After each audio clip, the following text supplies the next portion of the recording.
அசஹைனங்கஹோளः கௌஷீதகேயः பப்ரச்ச யாஜ்ஞவல்க்யேதி ஹோவாச யத் சாக்ஷாதபரோக்ஷாத் பிரம்ம ய ஆத்மா சர்வாந்தரஹ அப்படின்னு பிரயோகம் பண்ணுறார்.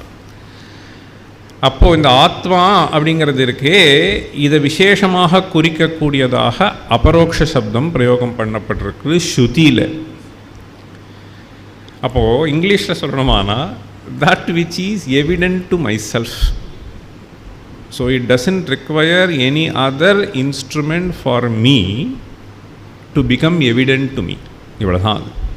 That which is self-evident ன்னு அர்த்தம். அப்போ that which is self-evident is what is called அபரோக்ஷம்.